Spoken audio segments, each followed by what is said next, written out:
அத்தியாயம் 7. எழிலரசி ஒருவாறு அந்த வீட்டில் மீண்டும் பொருந்த முயற்சித்தாள். முதல் முறை போல் மகிழ்ச்சியாக இல்லாவிட்டாலும் அவளுக்கு பெரிதாக எந்த சங்கடமும் இருக்கவில்லை.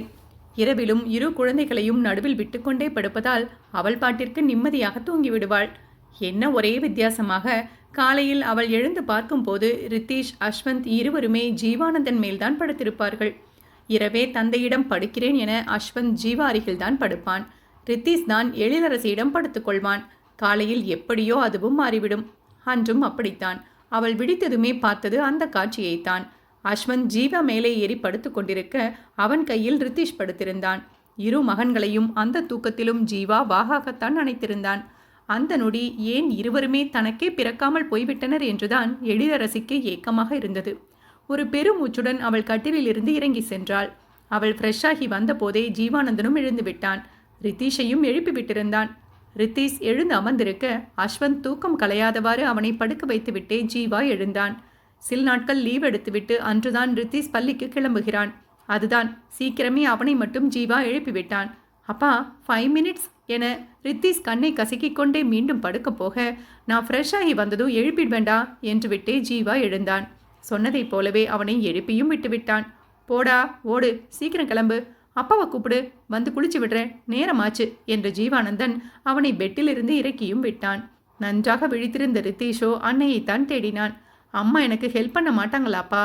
சிறு ஏக்கத்துடன் அவன் கேட்க ஜீவாவும் ஒரு நொடி அமைதியாக யோசித்தான். செய்வாகதாண்டா, ஆனால் நிரந்தரமா நீ அதை எதிர்பார்க்க முடியாது. பேசாமல் எப்போதும் போல் அப்பாவே பண்ணுறேனே என அவன் கூறிக்கொண்டிருந்த போதே, நான் கிளப்பி விடுறேன் வாருத்தி, ரொம்ப தான் பண்ணுவார் உங்க அப்பா என திட்டிக்கொண்டே எழிலரசி அங்கு வந்து விட்டாள். ஜீவானந்தனுக்கு உரிய ஹார்லிக்ஸ் கப்பையும் அவள் வைக்க அவனோ அவளை குற்றம் சாட்டும் பார்வை பார்த்தான். ரொம்ப பண்ணாம குடிங்க, வேலைக்கார அம்மா கொடுத்து விட்டாங்க, வேறு வழி இல்லாமல் தான் எடுத்துட்டு வந்தேன் என்றவள் நீ வாடா என ரித்தீஷை அழைத்து கொண்டு சென்று விட்டாள். அவள் சொன்னது உண்மையாகத்தான் இருக்கும் என்று தோன்றியதால் ஜீவானந்தனும் ஒரு பெருமூச்சுடன் அதை எடுத்துக்கொண்டான். எழிலரசி தன்னை கிளப்பி விட்டதில் ரித்தீஷுக்கு அத்தனை மகிழ்ச்சி. அக்ஷு பாப்பாவுக்கு ஊட்டி விடுற மாதிரியே அம்மா எனக்கு ஊட்டுறாங்க என சந்தோஷமாக சொல்லிக்கொண்டே அவன் உண்டபோதுதான் அவன் ஏக்கம் ஜீவானந்தத்துக்கே புரிந்தது. இங்கு வந்ததிலிருந்து அஸ்வந்திற்கு எழிலரசி செய்வதையெல்லாம் ரித்தீஷ் கவனித்து கொண்டுதான் இருந்தான். தந்தைக்கு அதிகம் தொல்லை வைக்கக்கூடாது என்று பொதுவாக தன் வேலைகளை முடிந்தவரை அவனை செய்து கொள்வான். ஆனால் எழில் அஸ்வந்திற்கு செய்வதை பார்த்து தனக்கும் அம்மா செய்ய வேண்டும் என அவனுக்கும் ஆசை வந்தது. அதை அவன் வார்த்தைகளை இப்போது காட்டிக் கொடுத்தது. அந்த பிஞ்சின் குரலில் இருந்த ஏக்கத்தில் எழிலுக்கே ஒரு மாதிரிதான் ஆகிவிட்டது.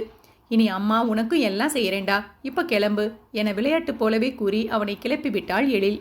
மகனை விடுவதற்கு ஜீவானந்தனே கிளம்பினான். நீங்க ட்ரை பண்ண வேண்டாம், கொஞ்ச நாள் போகட்டும். அவன் கார்கியை எடுத்ததுமே எழில் வேகமாக கூற, பத்திரமா போயிடுவேன் என்றான் ஜீவானந்தன்.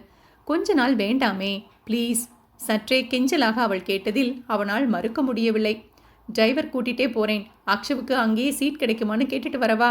சேர்க்கலாம் தானே என அவன் கேட்க, கேளுங்க, அவனையும் சேர்த்துடணும் என்றாள் எழிலரசி.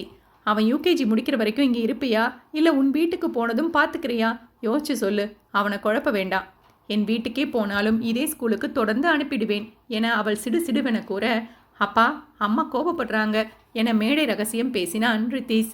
அவன் கண்டு கொண்டதில் அவள் சட்டன முகத்தை மாற்றிக்கொள்ள ஜீவானந்தனும் சிறு புன்னகையுடன் கிளம்பிவிட்டான். அஸ்வந்திற்கும் ரித்தீஷ் ஸ்கூல்லேயே சீட் கிடைத்துவிட்டது. ரித்தீஷை விட்டுவிட்டு வீட்டுக்கு வந்த ஜீவானந்தன் மனைவியிடம் விஷயத்தை கூறினான்.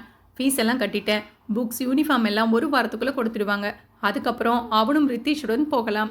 இடையில் ஒரு முறை அஸ்வந்தை நேரில் மட்டும் கூட்டிட்டு போகணும், சும்மா பேச்சு கொடுத்து பார்ப்பாங்க என ஜீவானந்தன் கூற, எப்போ போகணும் என்றாள் எழிலரசி. 2 நாளில் போகலாம் என்று விட்டான் ஜீவானந்தன். இரவு எழிலரசி முதல் தள ஹாலில் நின்று பின்பக்க தோட்டத்தை வேடிக்கை பார்த்து கொண்டிருந்த போது இளங்கோ அவளுக்கு அழைத்தான். எல்லாம் ஓகே தானே எழில், ஒன்றும் பிரச்சனை இல்லையே? 2 நாளுக்கு ஒரு முறை அழைத்து அவன் எப்போதும் கேட்கும் அதே கேள்வியைத்தான் இன்றும் கேட்டான். ஒன்றும் இல்லடா, ஏதாவது இருந்தால் நானே சொல்ல மாட்டேனா? வார்த்தை மாறாமல் இதையே கேட்கிறாயே என்றால் அவளும் சிரித்து கொண்டே. எனக்கு தேவைதாமா, நீ எப்போது கண்ணை கசக்கி கொண்டு வருவாயோ என்று எனக்குத்தானே பயமாயிருக்கு சலிப்புடன் அவன் கூற, இழக்கும் அளவு நம்பிக்கையே இப்போது என்னிடம் இல்லை இளங்கோ, இதில் அழுகை எங்கிருந்து வரும் என்றால் அவளும் குறையாத சலிப்புடன். உருப்படியா ஒரு முடிவு நீ எடுக்க போறதில்லையா எழில்? ஒரு முடிவு எடுத்திருக்கேண்டா. என்ன? நம்ம கம்பெனிக்கு வரலான்னு பார்க்குறேன். எனக்கும் ஒரு சம்பளம் வேணும். அடுத்த வாரம் அக்ஷு ஸ்கூல் போக ஆரம்பிச்சிடுவான். அநேகமாக இவரும் ஆஃபீஸ் போயிடுவார். ஸோ நானும் அங்கே வரேன் தெளிவாக அவள் கூற, இது நல்ல முடிவுதான். வந்து சேரு. நீயும் நம்ம கம்பெனிக்கு ஒரு எம்டி தான். உன் மாஜி கணவர் அளவுக்கு வளர்ந்து காட்டுவோம். இந்த விஷயத்தில் எப்போதும் இருக்கும் அழுத்தத்துடன் அவன் கூற, அவளுக்கோ அனைத்தையும் தாண்டி அவன் கூறிய மாஜி கணவன் என்னும் வார்த்தை தான் குத்தியது. இவர்கள் பேசியதை உணர்ந்தோ என்னவோ சரியாக ஜீவானந்தன் அங்கு வந்தான். அதே நேரம் இளங்கோவும் அக்ஷுவை பார்க்கணும் எழில், வீட்டுக்கு கூட்டிட்டு வா என்று கூற, சரிடா வரேன் என்று விட்டு போனை வைத்தாள் எழில். உன்னை நான் கடித்து தின்று விட்டேனா என்ற சோதனையா? அவள் அருகிலேயே சுவரில் சாய்ந்து கொண்டு ஜீவானந்தன் கேட்க, சும்மாதான் பேசினான் என்றாள் எழில். இளங்கோ நல்லா வளர்ந்துட்டா இல்லையா? எவ்வளோ கோபம் வருது இப்போ அவனுக்கு. நான் பார்த்தபோது ஸ்கூல் போயிட்டு இருந்த பையன் மாமா மாமான்னு என் பின்னாலேயே சுத்துவான். அதற்குள்ளாக பெரிய மனிதன் போல ஆகிட்டான்.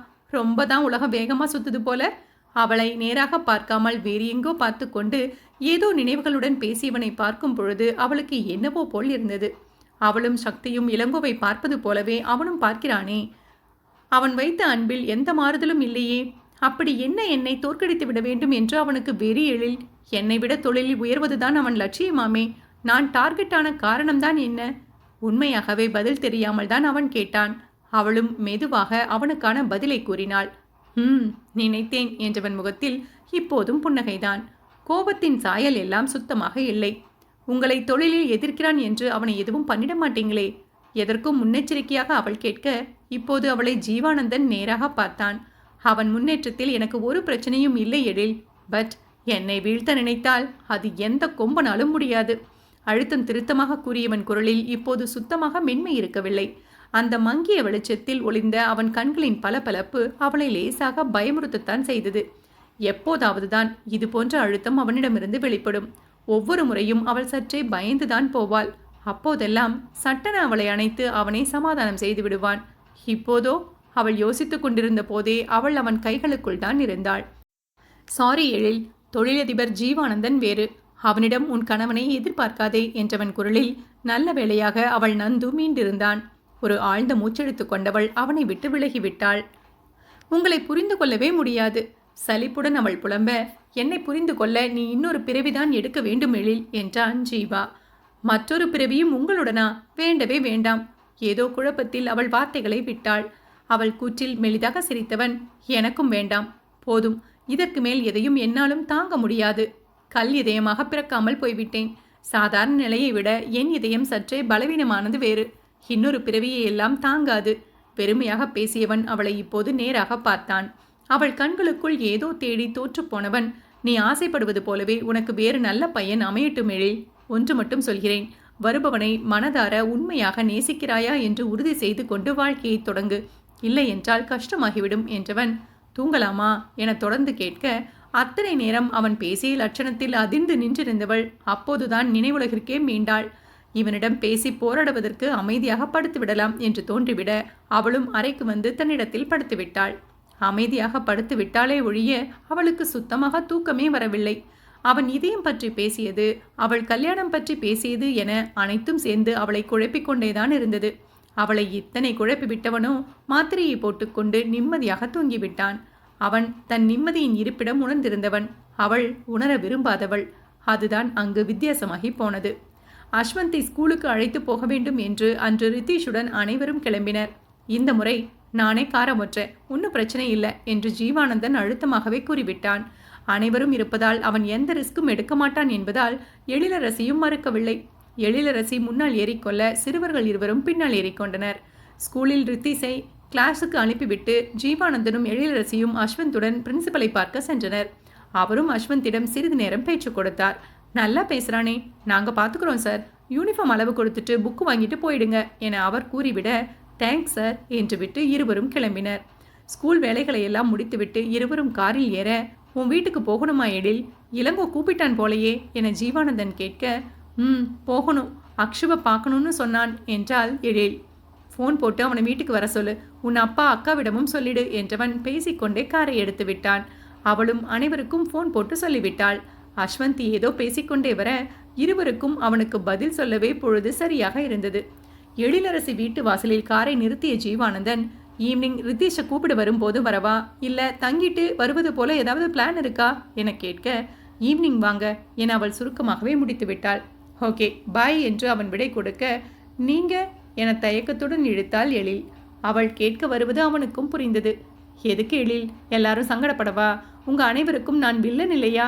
வில்லனை எல்லாம் வீட்டுக்குள் கூப்பிட்டு சங்கடப்படுத்தாதே. எல்லோரும் சந்தோஷமா இருங்க. மோரோவர், எனக்கும் வெட்கம் மானம் எல்லாம் இருக்கு. அதை விட முடியாது. முதலில் அவன் பேசியதை சிறு சங்கடத்துடன் கேட்டவளுக்கு கடைசியாக அவன் கூறியதை கேட்கவும் ரோஷம் வந்துவிட்டது. நீங்க செய்த செயலுக்கு உங்களை கொஞ்சுவாங்களாக்கும், ரொம்ப பண்ணாம போங்க என்று விட்டு அவள் இறங்கிவிட அவனும் ஒரு பெருமூச்சுடன் இரு பக்கமும் தலையாட்டிக் கொண்டே கிளம்பிவிட்டான். அத்தியாயம் 8. எழிலரசி வீட்டிற்கு வந்தபோது இளங்கோவும் வந்திருந்தான். சுவாமிநாதனும் சக்தியும் வீட்டில்தான் இருந்தனர். அப்போதுதான் கிளம்பிக் கொண்டிருந்தவர்கள் எழில் வரேன் என்று சொன்னதும் வீட்டிலேயே இருந்து விட்டனர். அஸ்வந்த் உள்ளே நுழைந்ததுமே இளங்கோ அவனை தூக்கிவிட்டான். என்னடா பெரிய மனுஷா, உன் அப்பாவை பார்த்ததும் எங்க எல்லோரையும் மறந்துட்டியா என கேட்டுக்கொண்டே அவன் சிறுவனை தூக்கி போட்டு பிடிக்க அவனும் கைத்தட்டி சிரித்துக்கொண்டே மாமனுடன் விளையாடத் தொடங்கிவிட்டான். தனியாவா வந்த எழில் என சக்தி கேட்க, இல்ல சக்தி, அவர்தான் கொண்டு வந்து விட்டாரு. அக்ஷுவை ஸ்கூலில் சேர்த்துட்டு அப்படியே வரும்போது இறக்கி விட்டுட்டாரு என்றவள் ஸ்கூல் பற்றிய விவரங்களை கூறினாள். நல்லதுதான் எழில், இவனை ஸ்கூல்ல விட்டுட்டு நீயும் ஆஃபீஸ் வா, நான் போயிட்டு உனக்கு கார் அனுப்பிடுறேன் என்றான் இளங்கோ. சரிடா, அக்ஷு ஸ்கூல் டைமிங் பார்த்துட்டு வர ஆரம்பிக்கிறேன் என்றாள் எழிலரசியும். உன்னுடைய பொருட்கள் சிலது ஃபாரின்ல இருக்கும், உன் ஃப்ரெண்ட் வீட்லேயே இருக்குமே எழில், அனுப்ப சொல்லலையா? இல்லடா, இருக்கட்டும், பொறுமையா சொல்லுவோம் என்றால் எழில் ஏதோ யோசனையுடன். மீண்டும் அங்கே போவது பற்றியெல்லாம் யோசிக்காத எழில், எதுவா இருந்தாலும் இங்கே இரு, நாங்க எல்லோரும் இருக்கோம். உன்னையும் இவனையும் கண்காணாத இடத்துக்கு நீ அனுப்ப முடியாது என இளங்கோ அழுத்தமாக கூற, ஆமா எழில், உன் அப்பா நான் உயிருடன் தான் இருக்கேன், நீ இங்கேதான் இருக்கணும் என்றார் சுவாமிநாதனும். குடும்பத்தின் பாசம் அவளுக்கும் புரியத்தான் செய்தது. அவளுக்கும் ஒரு மனம் குழம்பினாலும் மற்றொரு மனதில் வெளிநாட்டு வாசம் போதுமோ என்றுதான் தோன்றிக் கொண்டிருந்தது. சரிப்பா என்று மட்டும் அப்போதைக்கு கூறி வைத்தாள் எழில். அன்று முழுவதும் மற்ற மூவரும் அஸ்வந்துடன் தான் பொழுதை கழித்தனர். அவனுடன் விளையாடுவதில் அவர்களுக்கு நேரம் போவதே தெரியவில்லை. எழிலரசி அப்போதுதான் ஒரு விஷயத்தை கவனித்தாள். தாத்தா, மாமா, பெரியம்மா என அவர்களிடம் அஸ்வந்த் காட்டும் நெருக்கத்திற்கும் அப்பா என ஜீவானந்தனிடம் அவன் ஒட்டிக்கொள்வதற்கும் நிறைய வித்தியாசம் இருந்தது. இத்தனைக்கும் இவர்கள் அனைவரையும் அவனுக்கு விவரம் தெரிந்த நாளிலிருந்தே தெரியும். ஜீவாவை இப்போதுதான் முதல் முறை பார்க்கிறான். இரத்த பாசம் என்பது உண்மைதான் போலும். அனைவரையும் விட ஜீவாவிடம்தான் அவன் அதிகம் ஒட்டிக்கொண்டான். மாலை அவளுக்கு ஃபோன் செய்துவிட்டுத்தான் ஜீவானந்தன் வந்தான். அவன் வெளியிலேயே காரை நிறுத்திவிட எழிலரசிதான் அஸ்வந்தை தூக்கி கொண்டு வந்து காரில் ஏறினாள்.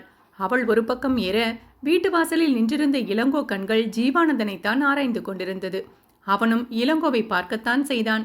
இருவரின் பார்வையும் சளைக்காமல் மோதிக்கொள்ளத்தான் செய்தது.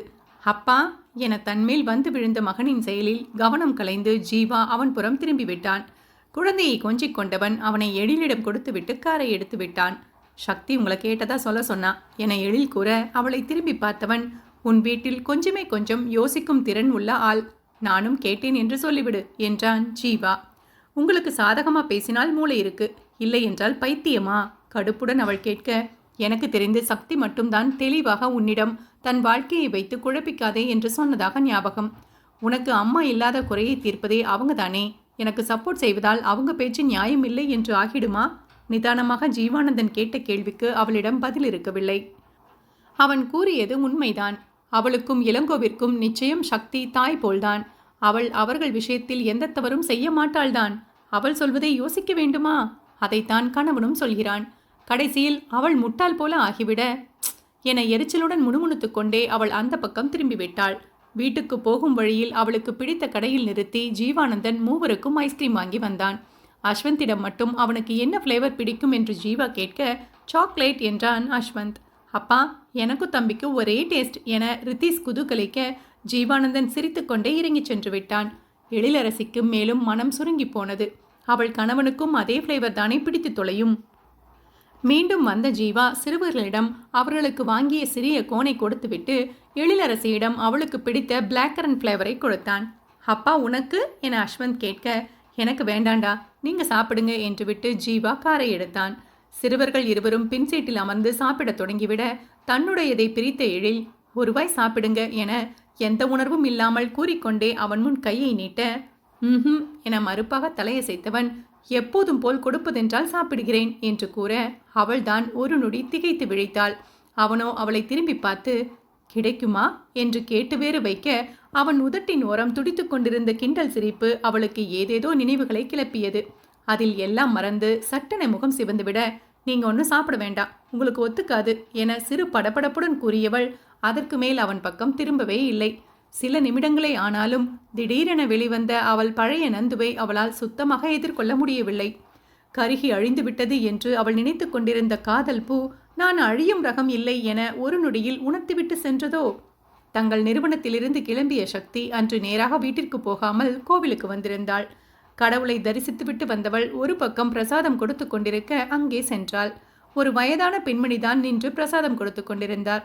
அவருக்கு பக்கத்தில் இருந்த பெண், போதுமேமா, உங்களால முடியல பாருங்க, கிளம்பலாம் என்று சொல்லி கொண்டிருக்க, அவரோ கொஞ்சம் தானே இருக்கு, முடிச்சுட்டே போயிடலாமா, பாதியில் விட்டது போல இருக்க வேண்டாம் என்றார் சோர்வுடன். அவர்கள் பேசியதை கேட்டுக்கொண்டேதான் சக்தி அங்கு வந்தாள். கடைசியாக இருந்த பிரசாதத்தை வாங்கி கொண்டவள், ரொம்ப டயர்டா தெரியுறீங்களேம்மா, அதான் முடிஞ்சுதே, கிளம்புங்க, நானும் ஹெல்ப் பண்றேன் என்று விட்டு தானும் எடுத்து வைக்க உதவினாள். நானும் அதை தாமா சொன்னேன், கேட்டாதானே, அடம் இவங்க என உடனிருந்த பெண்ணும் குற்றம் சாட்டி கொண்டே தன் வேலையை பார்த்தாள். வயசாச்சு இல்லையாம்மா, அதான் ரொம்ப நேரம் நிற்க முடியல, வேற ஒன்றும் இல்லைம்மா, நான் நல்லா தான் இருக்கேன், ரொம்ப தேங்க்ஸ்மா என அவர் கூற, அட இதுக்கு எதுக்குமா நன்றி எல்லாம், எப்படி போக போறீங்க என அடுத்த கேள்வியை கேட்டாள் சக்தி. ஆட்டோல தாம்மா, நானும் காரில் தான் வந்தேன், வரீங்களா, நானே டிராப் பண்ணிடுறேன் என சக்தி கேட்க, உனக்கு எதுக்குமா சிரமம் என்றார் அவர் சங்கடத்துடன். இதில் என்னம்மா இருக்கு, சின்ன உதவிதானே, மனுஷனுக்கு மனுஷன் இதை கூட செய்யலினா எப்படி, வாங்கம்மா என்றவள் தானும் ஒரு பையை தூக்கி கொண்டாள். அவர்கள் அட்ரஸ் கேட்டு டிரைவரிடம் கூறியவள் அதற்கு மேல் அவர்களிடம் பேச்சு கொடுத்து கொண்டேதான் வந்தாள். அந்த பெரியவர் பெயர் சுந்தரவள்ளி.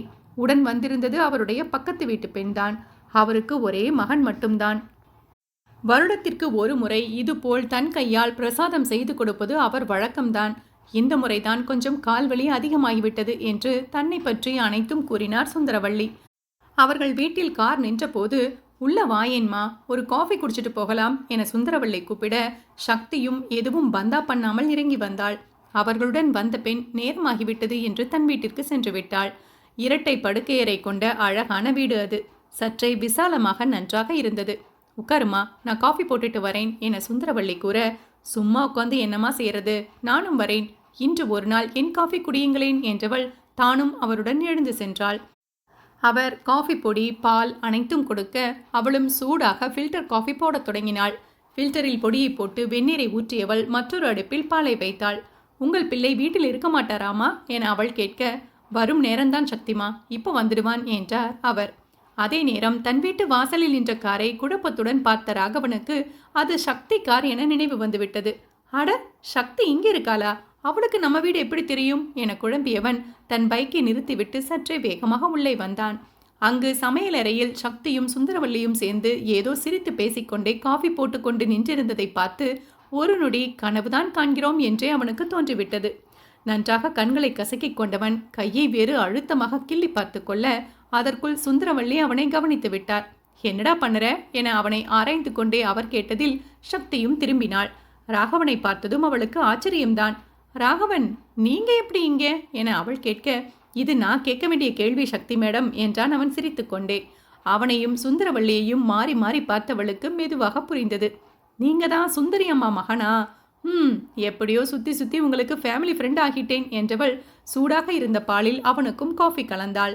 ஒன்றும் புரியாமல் விழித்த சுந்தரவள்ளியிடம் ராகவன் விளக்கம் கூறினான். மூவரும் ஹாலில் வந்து அமர்ந்து காஃபியை குடித்தனர்.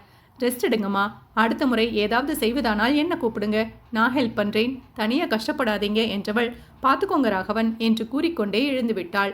ரொம்ப நன்றிம்மா, அடிக்கடி வீட்டுக்கு வா என சுந்தரவள்ளி கூற, வந்துட்டா போச்சுமா, நீங்களும் என் வீட்டுக்கு வாங்க, ஒரு முறை கூட்டிட்டு வாங்க ராகவன் என்றாள் சக்தி.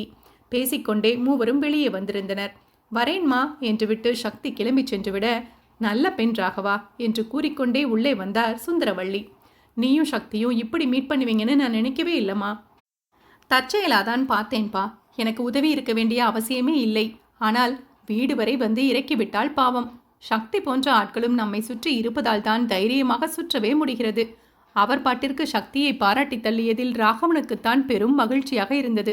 சக்தி அவன் காதலை ஏற்றுக்கொண்டால் தன் பக்கம் இருந்து எந்த தடையும் இருக்காது என்று அவனுக்கு புரிந்து போனது. மறுநாளிலிருந்து அஸ்வந்த் ஸ்கூலுக்கு போக வேண்டும். அன்றிரவு குழந்தைகள் தூங்கியதும் உங்களிடம் கொஞ்சம் பேசணும் என்றால் எழிலரசி. சொல்லு என்ற ஜீவானந்தனும் எழுந்து வெளியே வந்து சோஃபாவில் அமர்ந்தான். நாளையிலிருந்து நானும் என் ஆஃபீஸ்க்கு போகிறேன். ஓகே, நானும் நாளையிலிருந்து ஆஃபீஸ் தான் போக போகிறேன். உன்னை மார்னிங் நான் ட்ராப் பண்ணிடுறேன். ஈவினிங் வீட்டில் இருந்து கார் வரும். டிரைவர் நம்பர் உன்னிடம் இருக்குதானே? பேசி டைம் சொல்லி வச்சிடு என சுலபமாகவே ஜீவா முடித்து விட்டான்.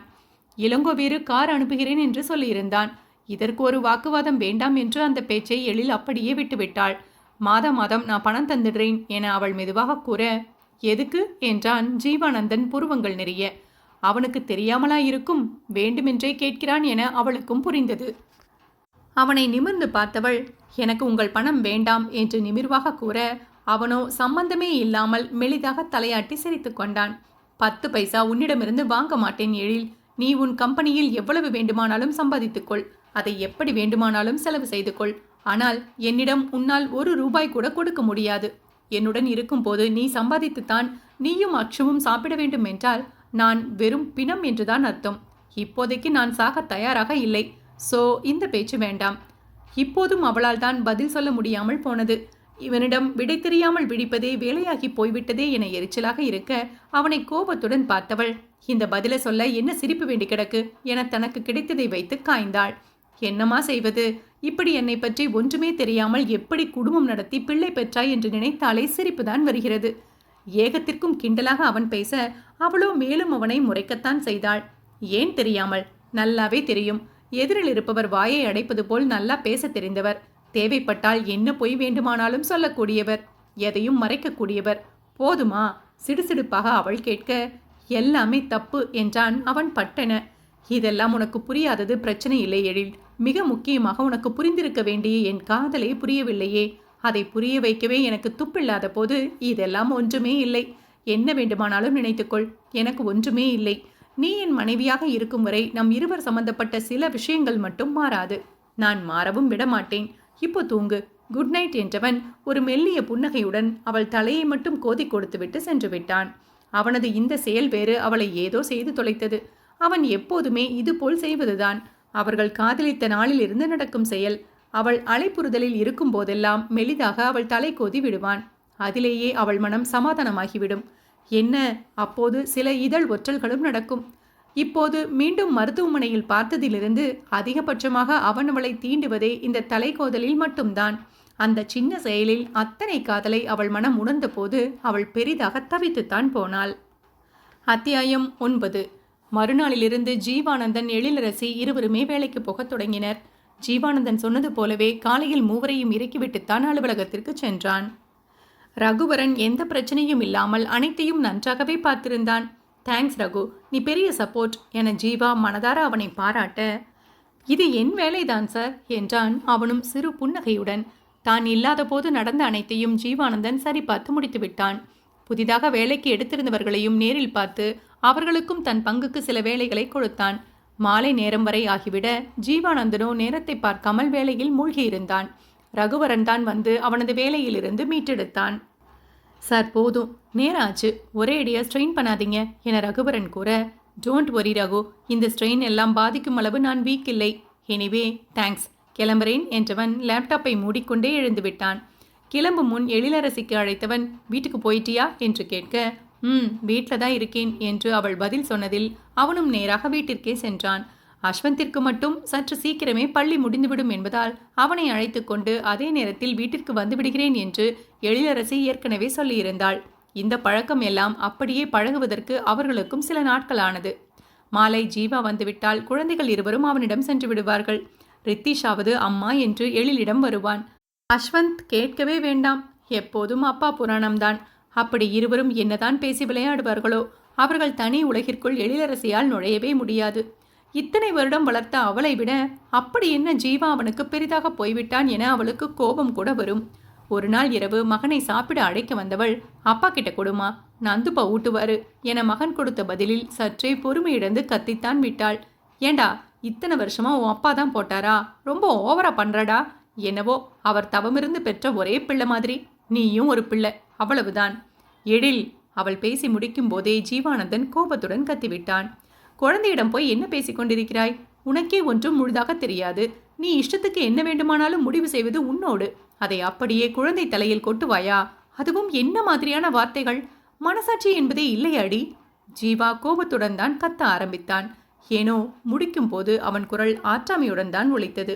அவள் அருகில் வந்திருந்தவன் தன் கையில் இருந்த மகனை இறக்கிவிட்டான்.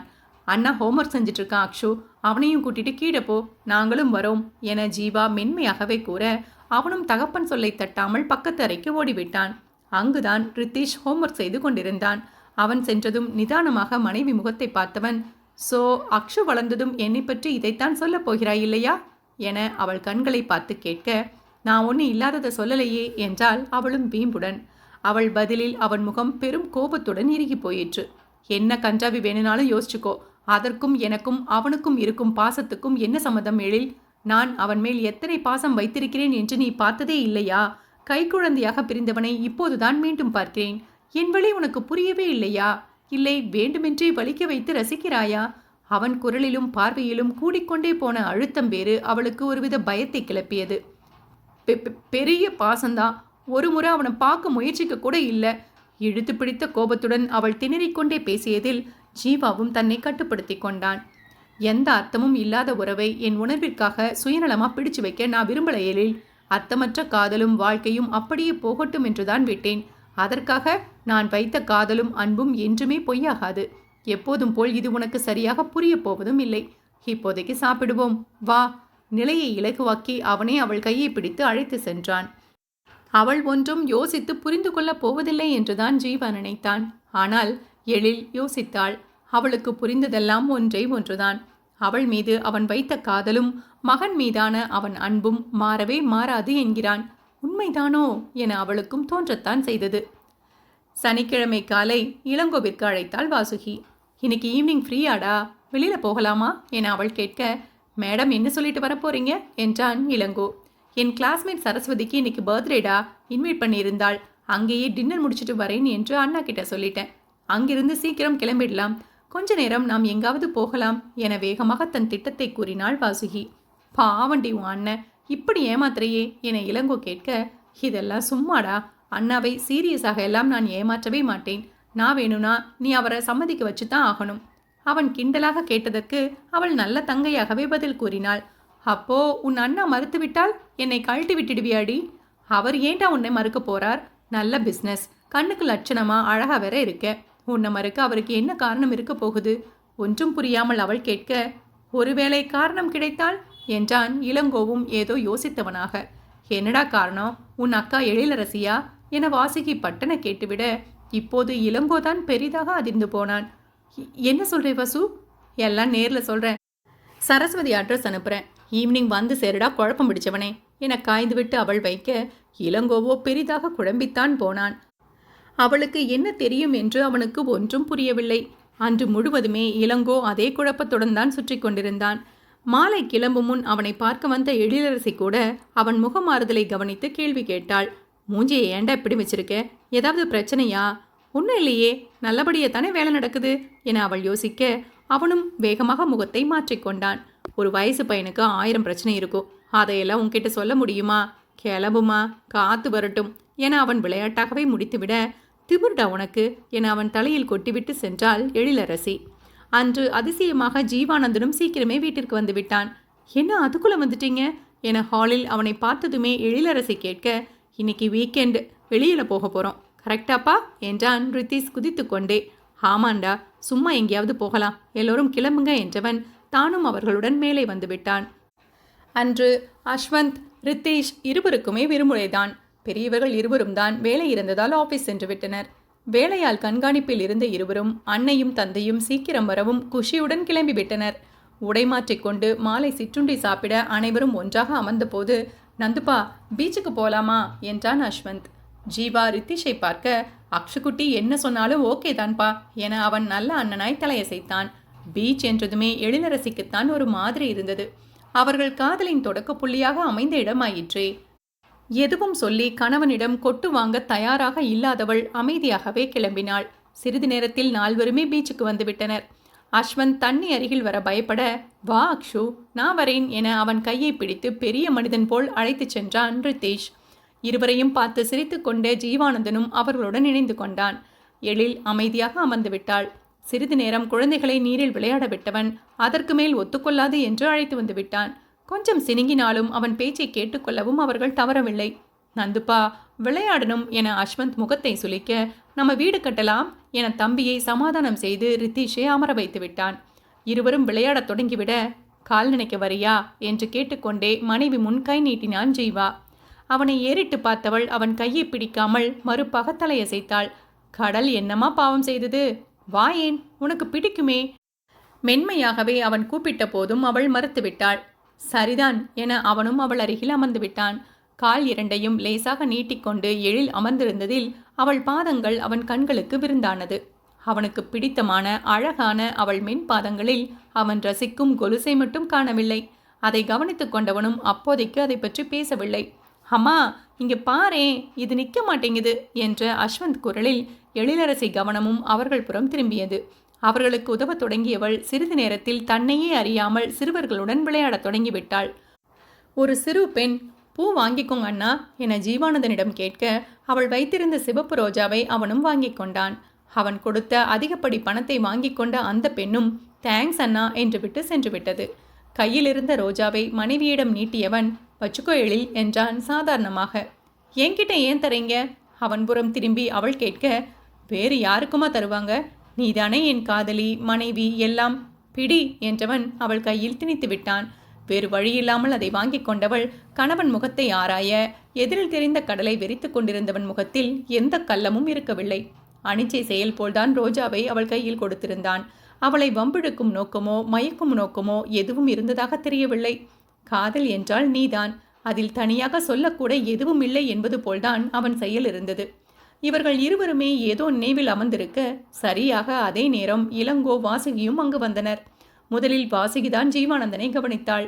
அதுவரை இளங்கோவிடம் ஏதோ விளையாண்டு கொண்டே வந்தவள் அவர்களை பார்த்ததும் நின்று விட்டாள். வாசுகி திடீரென நின்றதும், என்னடி என்று கேட்டுக்கொண்டே இளங்கோவும் நிற்க, அவளோ அமைதியாக ஜீவானந்தனையும் எழிலரசியும் கை காட்டினாள். அவள் கை காட்டிய திசையில் பார்த்தவனும், ஐயோ எழில் என முனக, உன் அக்காதானே என்றாள் வாசுகி. ஆமாடி, வா, எதுவா இருந்தாலும் அப்படி போய் பேசலாம் என்றவன் அவளை இழுத்து கொண்டு தள்ளி சென்று விட்டான். அவர்கள் பார்வைக்கு படாத தூரம் சென்று ஒரு போட்டின் மறுபக்கம் அமர்ந்தான். வாசுகியும் அவன் அருகில் அமர்ந்தாள். உன் அக்காதான் ஜீவானந்தன் சார் வைஃப் இல்லையா? அமர்ந்ததும் வாசுகி கேட்க, இதற்கு மேல் மறைக்க முடியாது என்பதால் அவனும் ஆம் என ஒத்துக்கொண்டான்.